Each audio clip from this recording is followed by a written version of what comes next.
Class 9-এর মেয়েরা। আগের দিন আমরা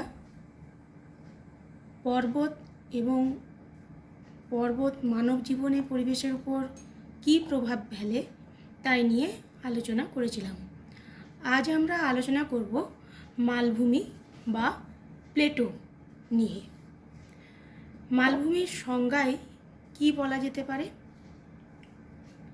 মালভূমি পর্বতের মতো অতটা উচ্চতা বিশিষ্ট হয় না। সমুদ্রপৃষ্ঠ থেকে 300 থেকে 600 মিটার এর গড় উচ্চতা লক্ষ্য করা যায়। মালভূমির উপরিভাগটা হয় কিছুটা চ্যাপ্টা আকৃতির এবং এই চ্যাপ্টা আকৃতির উপরিভাগে তরঙ্গায়িত ঢেউ খেলানো ভূমিরূপ লক্ষ্য করা যায়। মালভূমির পার্শ্বদেশ হয় অত্যন্ত খাড়া ঢালযুক্ত। মালভূমি অনেক ক্ষেত্রে সুবিস্তৃত অঞ্চল জুড়েও অবস্থান করে, আবার ছোট ছোট ভাগেও মালভূমির অবস্থান লক্ষ্য করা যায়। এই গেল আমাদের মালভূমির সংজ্ঞা। তাহলে সংজ্ঞা আকারে বললে কি বলতে পারি? সমুদ্রপৃষ্ঠ থেকে 300 থেকে 600 মিটার গড় উচ্চতা বিশিষ্ট, চারপাশে খাড়া ঢালযুক্ত, উপরিভাগ তরঙ্গায়িত, সুবিস্তৃত যে ভূমি তাকে মালভূমি বলে।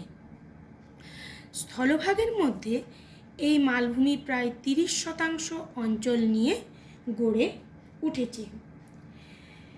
মালভূমির উদাহরণ হিসাবে কি বলা যেতে পারে? আমরা এগুলোর নাম শুনেছি: ছোটনাগপুর মালভূমি, মেঘালয় মালভূমি, তিব্বত মালভূমি, পামির মালভূমি, আনাতোলিয়া মালভূমি, ইথিওপিয়া মালভূমি ইত্যাদি হচ্ছে মালভূমির বিভিন্ন উদাহরণগুলি। এরপর আমরা আসছি মালভূমির বৈশিষ্ট্যে। মালভূমির বৈশিষ্ট্যের প্রথম পয়েন্ট কি? উচ্চতা। আমরা আগেই বললাম, সংজ্ঞাতেই বলেছি যে সমুদ্রপৃষ্ঠ থেকে এর গড় উচ্চতা 300 থেকে 600 মিটার পর্যন্ত হয়ে থাকে। তবে কিছু কিছু মালভূমি আছে যেগুলো 4000 মিটারের বেশি উচ্চতাযুক্ত হয়ে থাকে। আবার কিছু কিছু মালভূমি আছে যেগুলো 300 মিটারের কম উঁচু হয়। উচ্চতা অনুযায়ী, এই কারণেই উচ্চতা অনুযায়ী মালভূমিকে দুটো ভাগে ভাগ করা যাচ্ছে। এক হচ্ছে উচ্চ মালভূমি আর 2 নিম্ন মালভূমি। উচ্চ মালভূমি কোনগুলো? না, যে মালভূমিগুলোর উচ্চতা গড়ে 4000 মিটার বা তারও অধিক। আমরা একটা পর্বতের উচ্চতার সমান উচ্চতা পাচ্ছি, কিন্তু পর্বতের যে বৈশিষ্ট্যগুলো সেগুলো কিন্তু এই অঞ্চলগুলোতে লক্ষ্য করা যায় না। সেই কারণে এটা মালভূমির অন্তর্গত হয়েছে। 4000 মিটার উচ্চতা হলেও এগুলো কিন্তু মালভূমির অন্তর্গত। এগুলোকে আমরা উচ্চ মালভূমি বলি। যেমন তিব্বত মালভূমি, পামির মালভূমি, লাদাখ মালভূমি, এগুলোর অনেকটা উচ্চ অবস্থানে রয়েছে, তাই এগুলোকে উচ্চ মালভূমি বলা হচ্ছে। আর নিম্ন মালভূমি কোনগুলো? না, যে সমস্ত মালভূমিগুলোর উচ্চতা 300 মিটারের কম, সেই মালভূমিগুলোকে নিম্ন মালভূমি বলা হচ্ছে। যেমন দাক্ষিণাত্য মালভূমি, ছোটনাগপুর মালভূমি, আরব মালভূমি ইত্যাদি। এই মালভূমিগুলোর ক্ষেত্রে কোনোটার উচ্চতা অত্যন্ত বেশি দেখতে পাচ্ছি, আবার কোনোটার উচ্চতা অনেক কম দেখতে পাচ্ছি। এর কারণ আমরা যখন মালভূমির শ্রেণীবিভাগ নিয়ে আলোচনা করব তখন বুঝতে পারব। এরপর আসছি মালভূমির বিস্তার।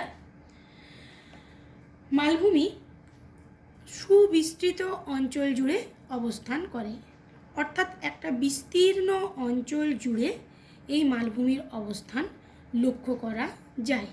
তবে ক্ষয়ের ফলে অনেক সময় মালভূমিগুলো ছোট ছোট আকৃতির হয়ে যায়। বয়সকাল। মালভূমি বয়সে প্রাচীন এবং নবীন 2 প্রকারই হতে পারে।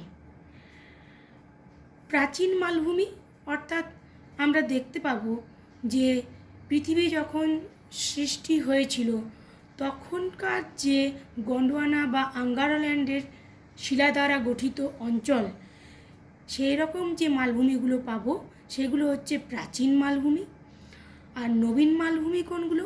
যে মালভূমিগুলো এখনও পর্যন্ত তাদের গঠন কাজ সম্পূর্ণ করেনি, এখনও পর্যন্ত মালভূমিগুলোর উত্থান একটু একটু করে হচ্ছে বা গঠন হচ্ছে, সেই রকম মালভূমিগুলোকে নবীন মালভূমি বলা হয়ে থাকে। বন্ধুরতা, মালভূমির উপরিভাগ ঢেউ খেলানো এবং অসমতল হয়ে থাকে।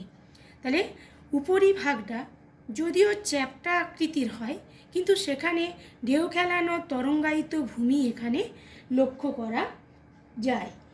এখানের আপেক্ষিক উচ্চতা অনেক কম, অর্থাৎ মালভূমির উচ্চ অবস্থান উপরিভাগ এবং তার পাদদেশীয় অংশ, এই দুটোর মধ্যে যে উচ্চতার পার্থক্য সেটা কিন্তু খুব বেশি হয় না, সেই আপেক্ষিক উচ্চতা কিন্তু এখানে কম হয়ে থাকে।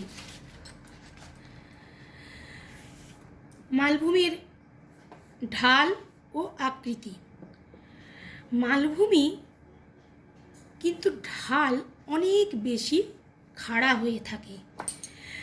মালভূমিগুলো কিছু কিছু ক্ষেত্রে ভূপৃষ্ঠের সাথে প্রায় 80 থেকে 90 ডিগ্রি কোণে মিলিত হয়ে থাকে। মালভূমিগুলির প্রান্তভাগ অত্যন্ত খাড়া ঢালে এসে মিলিত হয়। একটা টেবিলের ক্ষেত্রে আমরা যেমন দেখতে পাই যে টেবিলের উপরিভাগ সমতল বা চ্যাপ্টা আকৃতির এবং তার যে পায়াগুলো সেগুলো সরাসরি 90 ডিগ্রি কোণে মাটির সাথে মিশেছে বা সমতল ক্ষেত্রের সাথে মিশেছে, ঠিক সেই রকমই মালভূমির ক্ষেত্রেও এর একটা বিরাট অঞ্চল জুড়ে অবস্থান করছে। উপরিভাগটা টেবিলের মতো চ্যাপ্টা আকৃতির হচ্ছে এবং পার্শ্বভাগটা প্রায় 80 থেকে 90 ডিগ্রি খাড়া ঢালে এসে ভূপৃষ্ঠের সাথে মিলিত হচ্ছে। তাই মালভূমিকে দেখতে একটা বৃহৎ টেবিলের মতো বা একটা বৃহৎ টেবিলের সাথে তুলনা করা হয়ে থাকছে। তাই মালভূমিকে টেবিল ল্যান্ড নামেও অভিহিত করা হয়। পাহাড়। মালভূমি কখনো কখনো নিজেই পর্বত বেষ্টিত অবস্থায় থাকে, আবার কখনো কখনো দেখা যায় মালভূমির মধ্যেই রয়েছে ছোট ছোট পাহাড়। আমরা শ্রেণীবিভাগের ক্ষেত্রে দেখব, যখন পর্বত বেষ্টিত মালভূমি বলছি, চারিদিকে রয়েছে সুউচ্চ পর্বত শ্রেণী, মধ্যভাগে মালভূমির সৃষ্টি হয়েছে, পর্বত বেষ্টিত হলো মালভূমি। আবার যেমন যেগুলো আমাদের ক্ষয়প্রাপ্ত মালভূমির অংশে আমরা পাবো, সেখানে কি দেখতে পাবো না, মালভূমির মধ্যে রয়েছে ছোট ছোট অনুচ্চ বিভিন্ন পাহাড়গুলি। যেমন ছোটনাগপুর মালভূমিতে পরেশনাথ পাহাড়, আমাদের পুরুলিয়া অঞ্চলের যে মালভূমি অঞ্চল সেখানের অযোধ্যা পাহাড়, বিহারীনাথ পাহাড়, এইগুলো হচ্ছে মালভূমির অন্তর্গত ছোট ছোট পাহাড়। তাহলে এই গেল আমাদের মালভূমির বিভিন্ন বৈশিষ্ট্যগুলি। এরপর আমরা দুটো কোশ্চেনের কথা বলছি, এগুলো খুব বেশি পরিমাণে আমাদের পরীক্ষায় এসে থাকে। প্রথম হচ্ছে, মালভূমিকে টেবিল ল্যান্ড বলা হয় কেন?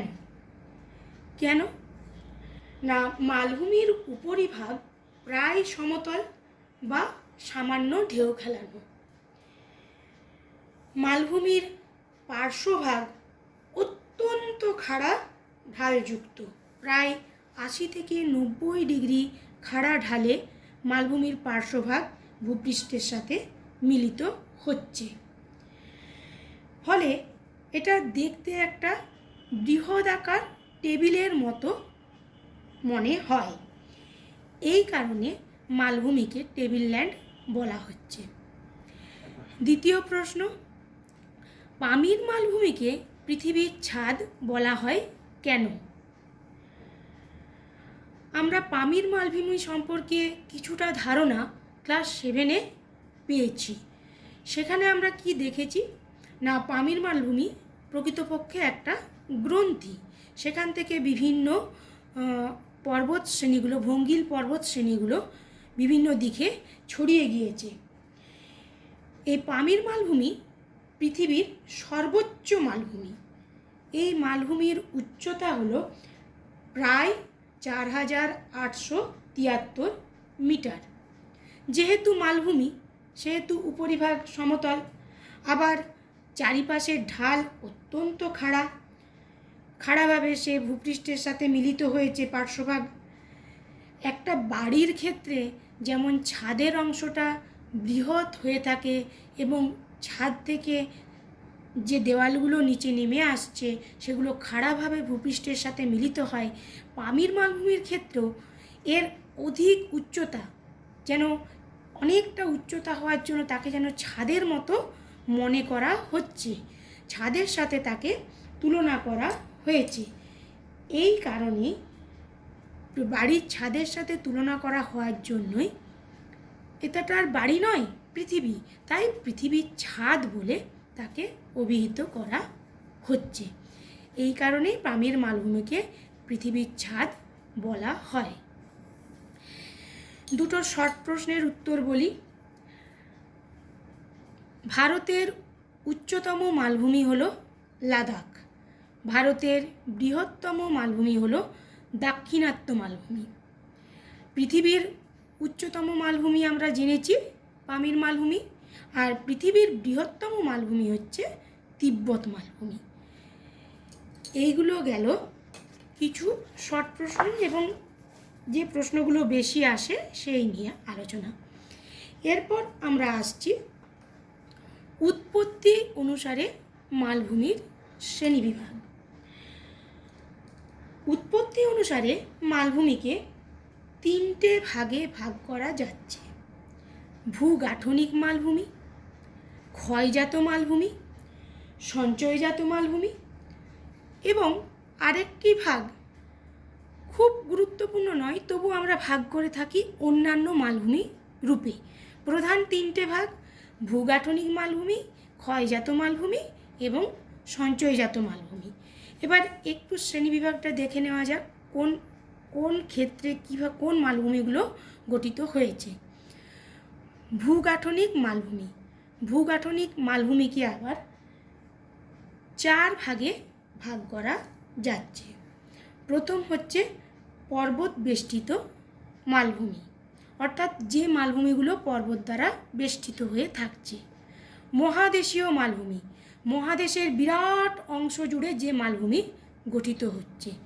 চ্যুতিসৃষ্ট মালভূমি, যেমন চ্যুতির প্রভাবে আমরা স্তূপ পর্বত পড়েছিলাম, সেই রকমই চ্যুতির ফলে সৃষ্ট যে মালভূমিগুলো। তির্যক মালভূমি, মালভূমির সৃষ্টির ক্ষেত্রে যদি মহীভাবক আলোড়ন অধিক ক্রিয়া করে এবং সেটা যদি মহীভাবক আলোড়ন যদি ভূপৃষ্ঠের শিলাস্তরের সাথে তির্যকভাবে ক্রিয়া করে, তখন এই তির্যক মালভূমির সৃষ্টি হয়ে থাকে। তাহলে এই 4টে প্রক্রিয়াতে ভূগাঠনিক মালভূমিগুলির সৃষ্টি হয়। ক্ষয়জাত মালভূমি, ক্ষয়ের ফলে বিভিন্ন যে প্রাকৃতিক শক্তিগুলো আছে সেই শক্তিগুলোর ক্ষয়ের ফলে যে মালভূমির সৃষ্টি হচ্ছে তাকে বলা হচ্ছে ক্ষয়জাত মালভূমি। যে তার মধ্যে 3টে ভাগ আছে: ব্যবচ্ছিন্ন মালভূমি, সমপ্রায় মালভূমি, ক্ষয়প্রাপ্ত মালভূমি। তৃতীয় ভাগ হচ্ছে সঞ্চয়জাত মালভূমি, অর্থাৎ প্রাকৃতিক শক্তিগুলো যখন ক্ষয়জাত পদার্থগুলো নিয়ে অন্য কোনো স্থানে সঞ্চয় করছে বা ভূ অভ্যন্তরভাগ থেকে ম্যাগমা বেরিয়ে এসে যখন সঞ্চিত হচ্ছে, তার ফলে যে মালভূমি গঠন করছে তাকে বলা হচ্ছে সঞ্চয়জাত মালভূমি। একেও 3টে ভাগে ভাগ করা যায়: লাভা মালভূমি, মরু মালভূমি, তুষার মালভূমি। এছাড়াও একটা পৃথক প্রকৃতির মালভূমি আমরা দেখতে পাবো, সেটা হচ্ছে অন্যান্য মালভূমির অন্তর্গত পাদদেশীয় মালভূমি। পর্বতের পাদদেশে যে মালভূমির সৃষ্টি হচ্ছে তাকে বলা হচ্ছে পাদদেশীয় মালভূমি। এই গেল উৎপত্তি অনুসারে মালভূমির শ্রেণীবিভাগগুলি। আমি সমস্ত শ্রেণীবিভাগটাই ছকের আকারে দেখালাম, যদিও এই সমস্তটা তোমাদের সিলেবাসের মধ্যে নেই। সিলেবাসের মধ্যে আছে পর্বতবেষ্টিত মালভূমি, মহাদেশীয় মালভূমি, ব্যবচ্ছিন্ন মালভূমি এবং লাভাগঠিত মালভূমি। এই মালভূমিগুলো নিয়ে বিস্তৃত আলোচনা এর পরের ক্লাসে করব। আজ এই পর্যন্তই।